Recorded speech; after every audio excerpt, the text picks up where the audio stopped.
Some people say I possess a quiet beauty, even though I am over 40. I laugh at their words because inside I rage against the idea of beauty, its shallowness, and time causing my beauty to fade is probably why my lovers have abandoned me.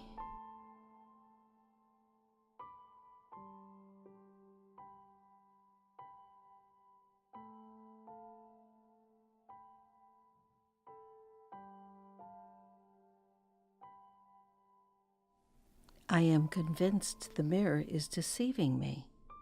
The face staring back at me when I look in the mirror is small and pinched, like a little bird's face caught in a screen door, feathers ruffled. A mad, angry bird face that could not possibly be my own. I am, of course, very unhappy with this face and often glance into the mirror hoping to see my old one. But it is gone, and I am left with the face of an angry sparrow.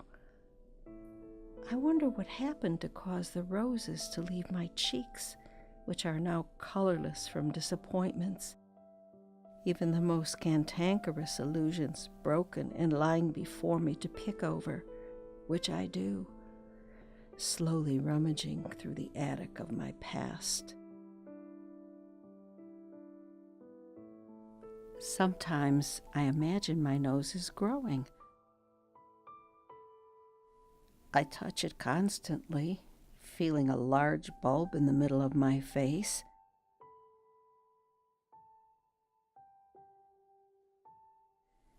When I look down, I can see it stretched before my eyes. I'm even afraid of hitting it against the wall when turning too sharply into a room.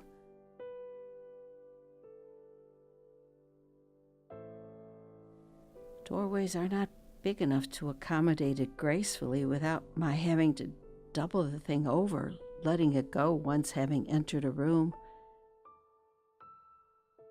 Climbing stairs is especially tricky, since I run the risk of either stepping on it or jamming it into each stair, always having to be careful not to turn sideways and get the ridiculous thing caught between the spindles of the banister. Now you know I am crazy, or at least that is what you are thinking. The man at the gas station keeps smiling at me. I feel foolish sitting behind the wheel, staring at his big grin on my windshield. I have not encouraged him. I never smile and only say thank you when he fills out my credit card slip, deliberately tearing off the customer's copy and holding it toward me, all the time bending down so our faces nearly touch, startling me with his earthy smell and large white teeth. I still dream of having a man take me in his arms. Occasionally the grinning face of the gas station attendant appears briefly and then leaves. If I invite the gas station attendant into my bed at night, he would probably be dead from my fiery passion, and there would be nothing left but his teeth grinning happily amid the ashes. My breasts sag. They hang on my chest like two half-empty flour sacks. They tell me what I am thinking with their loose, pointed dejection, unspoiled, alone, and without any hope of looking upwards. Those sagging, unhappy breasts couldn't possibly be mine. They do not look like the other ones, the ones that used to perch gleefully on my chest, smug even, at their upturned pale nipples pressing naked against the inside of a light summer blouse. These aren't mine. I simply refuse to acknowledge their unfamiliar presence and insistence upon remaining in the place once occupied by the old ones. I want them back. I am sorry I didn't pay more attention to them, didn't appreciate their transitory nature. I am sorry for thinking everything lasts forever just because it is given to me. Now I know nothing is permanent. But it is too late, because nothing is exactly what I am left with.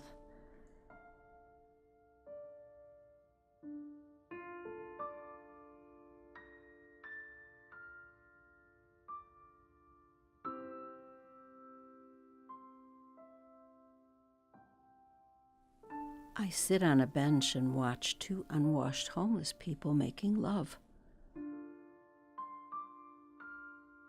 They have no toothpaste in their bags. I have to brush my teeth at least twice before I get into bed, much less kiss a man. My own clean sheets have not been touched by a man's body for a year. My lovers have abandoned me. Only the elusive figure of the gas station attendant remains in my dreams.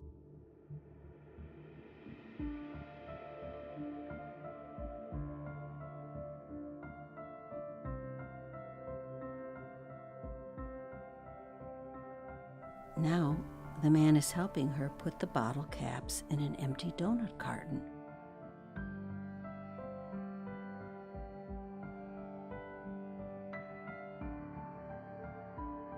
Which he then puts in one of her bags, filling the other one with neatly folded rags.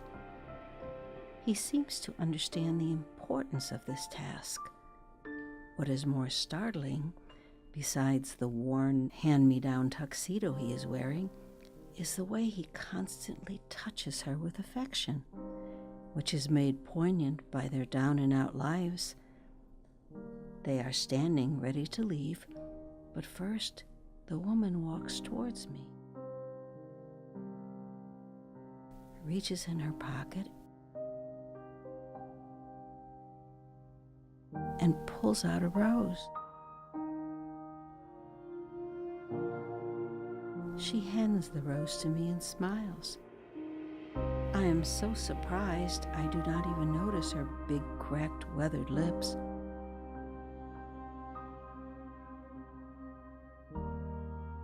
I take the rose and, when left alone, pull off each petal and throw it on the ground. He loves me. He loves me not. He loves me. I wonder who is talking. Possibly it's me. Am I questioning whether someone loves me? I am not a superstitious person and do not believe there is any truth to be found in the petals of a flower. But where is the truth? And for that matter, what is the truth? I still have no answer. Thoughts of the gas station attendant come into my mind. Maybe he loves me. But I'm not sure I have any love left to give.